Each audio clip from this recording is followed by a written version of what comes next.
Hello সবাইকে, কেমন আছেন সবাই? আশা করি সবাই ভালো আছেন। অনেক দিন পর আমি একটা ব্লগ দিতেছি। আসলে এখন আমার তেমন ব্লগ করা হয় না, ব্লগ করার মতো আমি কিছু পাইও না। মনে হয় যে আমি কি ব্লগ করব, মানে আমি বুঝি না এরকম। যাই হোক, তো গত শুক্রবার দাদার আশীর্বাদ ছিল। দাদা হচ্ছে আমার মামাতো ভাই, মানে শাওনদার আশীর্বাদ ছিল। ছবি অলরেডি শেয়ার করছি, আপনারা হয়তো বা দেখছেন। তো দাদার আশীর্বাদ যেহেতু, তো এই দিন তো একটু ব্লগ করতেই হবে, সাজুগুজু আশীর্বাদের প্রোগ্রাম, এদিন তো একটু ব্লগ করাই চলে, ব্লগ করতেই হয়।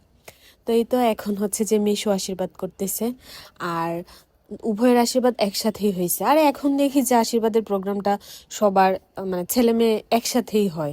আগে যেমন হচ্ছে যে ছেলেরটা আলাদা ছেলের বাড়িতে, মেয়েরটা আলাদা মেয়ের বাড়িতে, কিন্তু এখন দেখি প্রায় অনেকেই একসাথে আশীর্বাদের প্রোগ্রামটা সারে। ভালো লাগে, এইটাও সবার একটা একসাথে দেখা সাক্ষাৎ হয়ে যায় একই জায়গার। তো তাদের আশীর্বাদের অনুষ্ঠানটা হয়েছে গ্রিন পয়েন্ট রেস্টুরেন্টে, পার্কের এইখানে যে উমেদ আলী মাঠটা আছে, এইখানে যে একটা রেস্টুরেন্ট আছে না গ্রিন পয়েন্ট, এইখানে হয়েছে।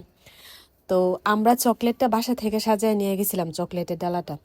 এটা আমি সাজানো শুরু করছিলাম, আমারটা অত ভালো হয় নাই। তারপর হচ্ছে যে ভাই সাজাইছে, র্যাপিং টেপিং ভাই করছে। ভাই করার পর মানে বর্ষাও হেল্প করছে। আর কিছু জিনিস ওইখানে গিয়ে তারপর সাজানো হয়েছে। তো এই তো এখন হচ্ছে যে আমার মা আর আমার বাবু আশীর্বাদ করতেছে। তারা দুইজনে একসাথেই আশীর্বাদ করছে। আশীর্বাদ করার সময় মা হচ্ছে একটা না বৌদিকে মিষ্টি টিষ্টি দিতেছিল, খাওয়াইতেছিল, বাবুকে দেওয়ার সুযোগ দিতেছিল না। বৌদি আবার বলতেছিল স্কোপ দেওয়া হোক, মিশুকে স্কোপ দেওয়া হোক, এরকম মজা হইতেছিল। যাই হোক, এটা আমার হাজব্যান্ডও আসছিল, তার সাথে কয়েকটা ছবি তুলে এখানে। আর হচ্ছে যে তারপর ভাইকে বললাম ভাই একটু ভিডিও করে দে, আর অ্যাজ ইউজুয়াল সে বলতেছে ভিডিও করার কি আছে। তারপর আর কি সবাই এক এক করে বড়রা যারা ছিল সবাই আশীর্বাদ টাশীর্বাদ করে ফটো সেশন হয়। খুব ভালোভাবেই প্রোগ্রাম হয়েছে, আমরা খাওয়া দাওয়া করি, তারপর চলে আসি। এই ভিডিও পর্যন্তই, টাটা।